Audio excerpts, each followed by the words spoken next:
Welcome to another episode of Inside IALR. Thanks for being here and for joining us today. We have a research division that does a lot of very cool work centered primarily around agriculture, and that's a mix of research services that we provide to companies as well as our own research publications and things that we're publishing. So today we have two of our longtime research associates, Rob Chretien and Amy Turner. Thank you guys for being here. You guys have both been here for more than a decade, but to start, if you just kind of want to give us a rundown of kind of how you ended up at IALR, whatever previous experience you want to talk about, and then kind of how you ended up here. Okay, so I've been here almost 15 years, started in 2011, and I first heard about IALR. I was actually at a soccer practice amongst other soccer moms, and we had just moved back to the area, and I was looking for places to work, and one of the other moms mentioned the Institute, and she mentioned ag research, and that was what my background was in. So yeah, it was just a conversation, and I was so grateful to find a place that that I could apply my skills, and was real happy to find the Institute. I live in North Carolina, so I'll drive over the line into Virginia to work. So I felt very fortunate. So 15 years. That's awesome. What about for you, Rob? So I came in October 2012 for a startup company.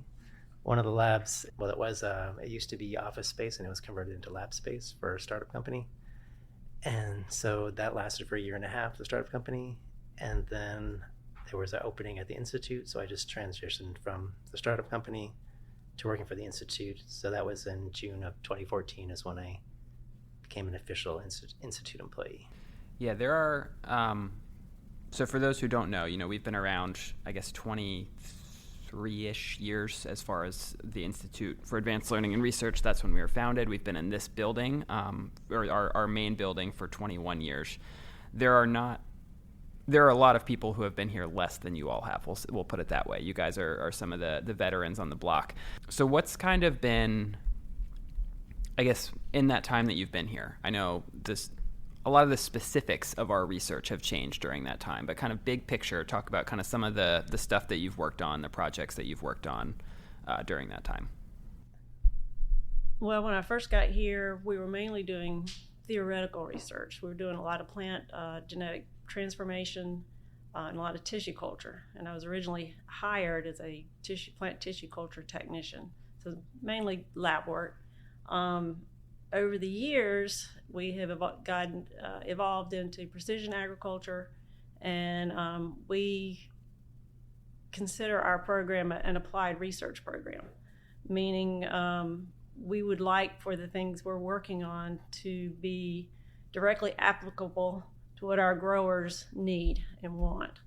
And that's done through our precision ag program and our plant endophyte research, and which is really exciting. And we also now, of course, controlled environmental ag, so we've moved in that space also. So when I started, I was working with another scientist, and he's since left. So I was doing some molecular stuff for him, and running some protein gels, and then he left, and then I started to work with Dr. May. And so then we started, our focus was whittled down to just working with plant endophytes. And so I started working off with another scientist was isolating the endophytes, and then me and Dr. May would characterize them, see if they had growth promotion properties, and then test them in the greenhouse. And so now we've kind of stopped collecting the endophytes. Now we're just focusing on working with them. And now we have the CEA Center. And so we're using the endophytes predominantly to test growth promotion in hydroponics in this CEA Center. On the endophytes, either one of you, can you kind of give the 30-second elevator explanation of what a plant endophyte is and kind of what you guys are working on to do with those? Beneficial bacteria that live in plants, like our gut bacteria. Initially, people thought bacteria in plants were all pathogens, but there's actually beneficial bacteria that help them grow, acquire nutrients. So we focus on those, as opposed to there's other bacteria that are in the soil. Our focus is on those bacteria that live inside the plants I know now, yeah, as you said, we're not collecting them. We're using this library we have. What was that process like of kind of going through? We have 2,000 of these things. So, what was that process like of characterizing and going through and doing all that kind of testing? Well, Amy's property was used to gather plants, so you can talk about that. Yeah, so we actually went out into the field and collected plants. We tried to select for plants that might be growing under extreme environments. Sometimes you'll see a weed growing in the middle of a parking lot. How is that possible? Why is that plant able to survive that environment? Sometimes there may be a bacteria within that plant that can help it survive that environment. So we actually collected plants from the field, weeds, field crops. We also collected some plants from Dr. Lohman's property, and then the plants are brought into the lab, and then it's separated into roots, stems, and leaves. Through a process in the lab process, you can actually extract that bacteria. And then, so Robert's got a lot more knowledge as far as the microbial work, and he can talk about what they do once that bacteria is extracted, what kind of process it's through. Yeah, so I didn't do most of it, but there was another person here. She would grind up the roots and the leaves and stems, and then you centrifuge the large material, but don't centrifuge down the bacteria. Then you take the supernatant, and then you have to dilute it down so that when you plate it, you'll get individual colonies. And then she would just look for physical differences, so they look different colors or different shapes to try and distinguish different ones, so you don't keep culturing the same bacterium. And so then you just look for phenotypic differences and then isolate those and they may put them in the -80 and store them and then characterize them to see what they could do to help the plants. So we have like 5 different assays. It's like phosphate solubilization, hormone synthesis called IAA, siderophore activity, it binds iron, nitrogen fixation, and what am I forgetting? We can also we have a plant pathologist on staff, and he also utilizes the bacteria to see which ones are effective against disease development. Yeah, and ACC deaminase was the 5th one that I forgot.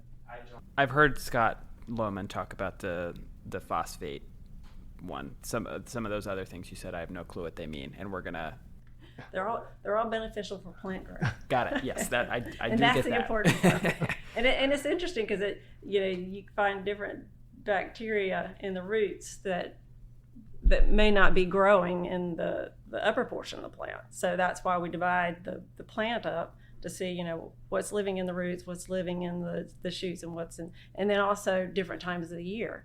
So you may collect a plant in the spring, and it's got a certain reservoir of bacteria in the spring. You go back in the fall and try and collect some of the similar plant material in the same location and see if you've got a different microbial community within the plant.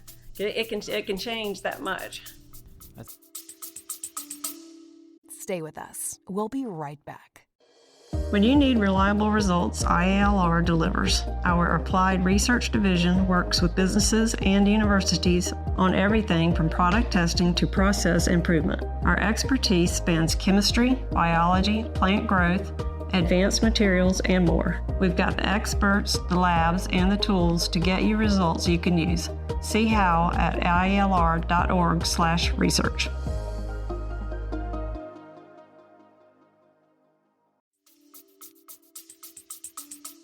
Interesting.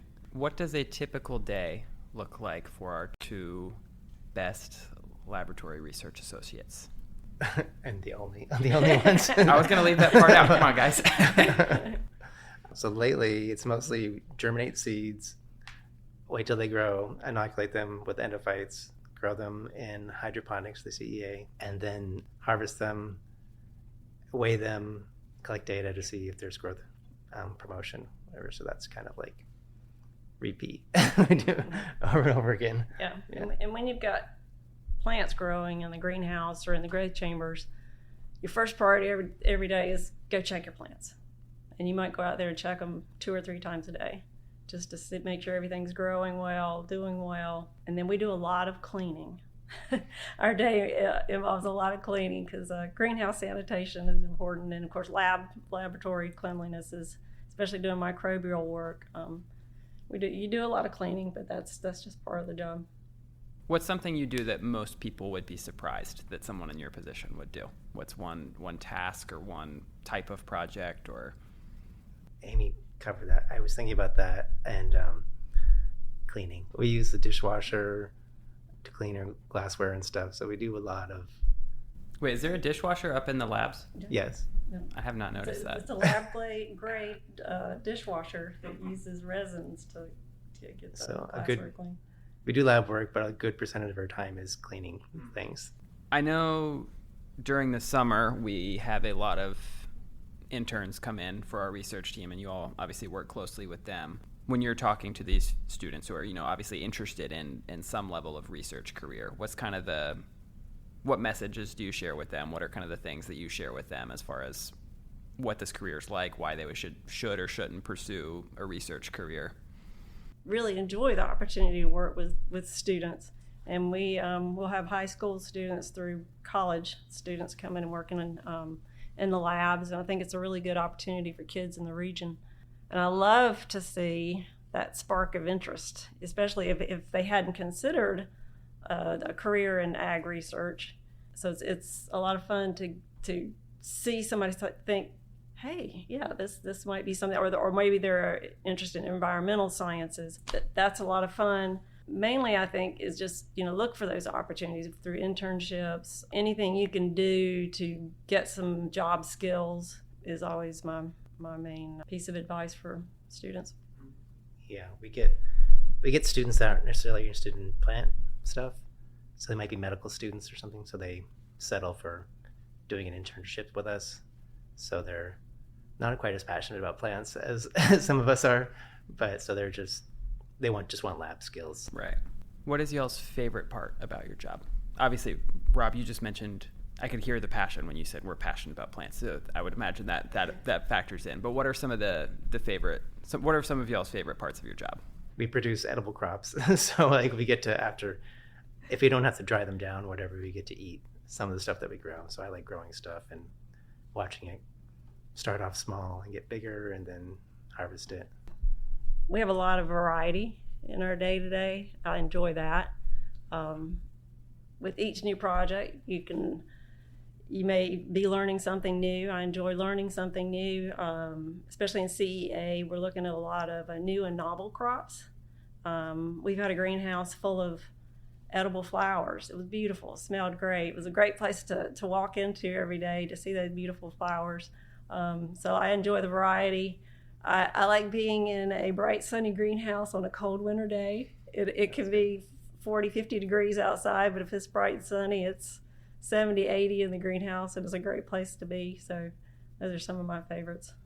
Yeah, in the wintertime. But right. In the summertime, you don't like being in the greenhouse. It's very hot. Amy, you mentioned at the beginning that, a lot of what you guys did in the beginning was more theoretical research. And now, the whole division is called applied research. That's very much the focus, is how can we use these things now? I think that's cool to see. And clearly, as you guys have talked about, you've worked on a ton of different things over your career here as the focus has shifted, as you said, bringing in endophytes, bringing in precision agriculture, bringing in CEA. What has been the process like of learning, I would imagine, a lot of new skills and new techniques? What has that process been like of having to essentially work on different projects during your time here? That's true. and someone of my generation, sometimes I struggle with the technology, but that's really exciting thing is the technology, precision ag technology. Looking forward to, how are we going to incorporate AI? We've talked a little bit about that I've had a discussion with Dr. Lohman about how to utilize that and what we're currently doing. So there's a lot of exciting stuff. Hopefully all this technology is going to make ag more competitive. We've got to grow more food for more people on less available land.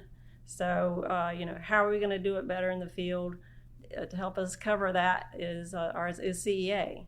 Is using these indoor vertical farms to help feed people yeah, that's an exciting part of what we're doing is trying to utilize technology to accomplish the things we need to do in ag.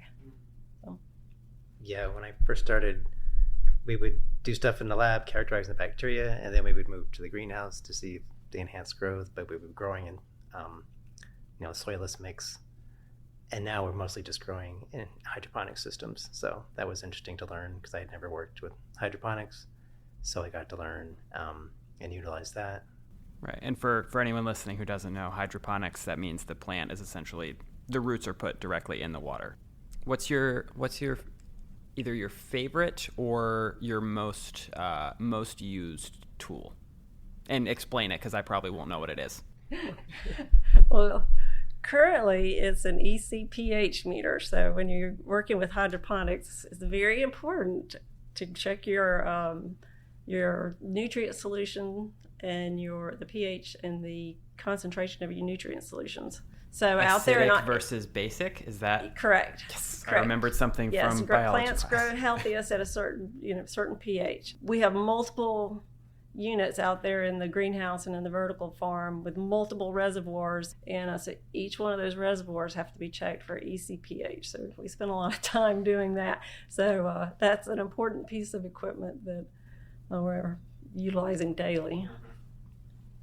I would say that was going to be my answer, but I also have another one. As a pipette, we're just every day I'm using keep it simple. Yeah. Yeah. So and even using the pipette to change the pH. Give me one good story, one good funny thing. It could be funny, it could be sad, it could be I don't know, whatever you want it to be, but one kind of memorable good story during your time here. I think originally you were saying, what's a funny lab story? There's nothing funny in the lab. No funny business allowed. But one thing I was saying, the most humorous thing I could think of was, when the big talk was the next great cash crop for growers is going to be industrial hemp. And Virginia legalized industrial hemp. People were so excited about it. And the Institute felt like we needed to be looking at and studying industrial hemp. And so we started doing that. And then out of our research and interest, we had Industrial Hemp Summit. And the first one was crazy. It sold out. It was quite an event. People were crashing the gate. There were people sneaking in, trying to get in. And so we were standing at the doors, do you have a pass? Can you? And it was funny just to see how enthusiastic people were about hemp. But, and they had to have a security guy, I think, yes, the first year. Right. And after that first year, we had to have a security guard here to help us keep people out that hadn't paid registration. But that was one of the most humorous things I could think about, because we just were astounded that people were that enthusiastic about it, that they would actually sneak into an event. But so there's really no funny business allowed in the lab. That's what you're saying. Nothing funny ever happens in the lab. Nothing funny. Well, we also, a lot of times, we work by ourselves, so we're not interacting with anybody. So there's not a lot of, if I'm in the greenhouse by myself, I'm not joking around with anybody because there's no one else there to joke around with. So you're not in there talking to yourself, cracking jokes, no, talking to the plants.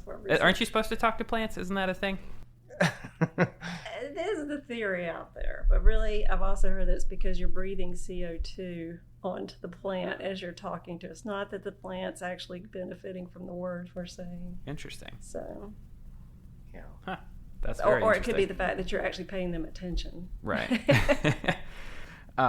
What is the most unusual experiment you have ever had to work on? Black soldier fly larvae. Oh, yeah. Did you see those? I don't think so. Oh, Was this okay. recently?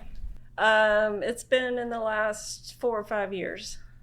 Originally, Virginia Tech, Dr. Mike Evans wanted to look at black soldier fly larvae, utilizing the larvae to get rid of greenhouse waste. And then another company that we frequently do contract research with, they found out we were working with black soldier fly larvae, and they wanted to look at using the larvae to consume food waste. So you've got the larvae, which are maggots, and they're in these large incubators, and you're introducing either your greenhouse waste or your food house waste, and they consume it. And then those larvae are extremely nutrient rich. And then you can either sell the product, if you're a grower and you're interested in this, you can either sell the larvae to other growers, and it's a very high protein creature, and that can be fed to livestock. Some people will have this nice circular system where you've got a greenhouse that's producing excess material that you can feed to the larvae, and then the larvae can be fed to your chickens. So it's a nice system, but they stank to high heaven, and they were maggots, and they were big, fat, juicy maggots. But it was interesting. It was just one of those, like you said, a new project. I had to completely start from scratch. Eventually, I got to where I could rear my own. The larvae would eventually hatch into the black soldier fly, and then I was able to get those flies to lay more eggs and produce more larvae. So I kind of got to look at the whole cycle, which was interesting, but they were smelly. Where was this happening? In the greenhouse. So I had the incubators in the greenhouse. Man, I'm sad I missed that. Yeah, I've got pictures. I have pictures. I was not expecting to hear the term "big, fat, juicy maggots" on this interview. So yeah. That's a change up. That was one of my most interesting. Mine, I'd say Scott wanted to see if we could use the endophytes for various purposes, and one of them we wanted to see if we could use them as an herbicide. And so I had worked with the endophytes in tissue culture, and some of them just like killed the seedlings. So then I tried growing that bacteria up and spraying germinated seedlings with the bacteria. It didn't work, but it killed them in tissue culture. But when I tried it in the greenhouse, just spraying them with the bacteria, it didn't. That didn't work either. Didn't work. No. Because pretty much the research we're doing now is we're inoculating. What you were talking about earlier. You're inoculating the seeds. We're not doing anything. There's no other ways to apply those at this point, right? Yeah, we're inoculating. Well, we let them germinate. We typically, she does a little bit differently sometimes. Typically, we let them germinate. Then we add a mil of the inoculum to the. It's like a growth, like a foam. So they grow in this. It's like almost like a sponge, and it absorbs the nutrients. That's where the roots grow in. So we add a mil of the inoculum into that sponge. But also Amy does it where she just puts the inoculum on a seed. She makes a little divot for the seed and then puts the bacteria. But it's always early in the process. Like it's what you guys are describing as either right away or a week after. Okay. But that's germinated. Mm-hmm. Yeah, that's all the questions that I think we'll get to today. I think you guys clearly have some good. I mean, you've been here a while, have great institutional knowledge, and I think the work that this research team does, as far as obviously you all are working on these experiments, on these on this work that we've had plenty of papers published in scientific journals and things like that that you guys have worked on, but also working directly with companies on specific projects and joint research. There's a lot of partnership opportunities for companies who are working in agriculture in this area. So is there anything else that you all would want to add? Anything that you think that's especially interesting about working here or your job? There was one on something people probably don't know that we do, or something unusual that we do. We probably don't know that we sift dirt. So Amy gets dirt from soil locally at this point, and then we sieve it to get out the large chunks of clay or stones before it can be used. So this is non-hydroponic growth. So right. Sounds very fun. Well, one thing I think is interesting is out of our endophyte research project, we actually have companies that have licensed some of our bacteria to develop biopesticides. I think one of the questions you that we were going to talk about was, what are some of the things that we've accomplished that we might be most proud of? And I think there's a large interest in biopesticides for these large ag chemical companies, and a few of those companies have approached us because they've seen what we have, and so they're working on products, and that's really exciting. And hopefully they'll develop the next great product, and it'll be something good for the environment, and hopefully be good for the institute also. Yeah, no, absolutely, and yeah, that's a great way to tie that together. That the work that you all are doing is having an impact. That's, again, to bring it back to that applied research. These are things that are going to be relevant either very soon or are already relevant right now. You guys aren't doing research for things that might theoretically be applicable to industry in 10 years. We're looking at things that can be used right now. So thank you guys for sharing your stories. I appreciate it. All right. Thank you. You're welcome.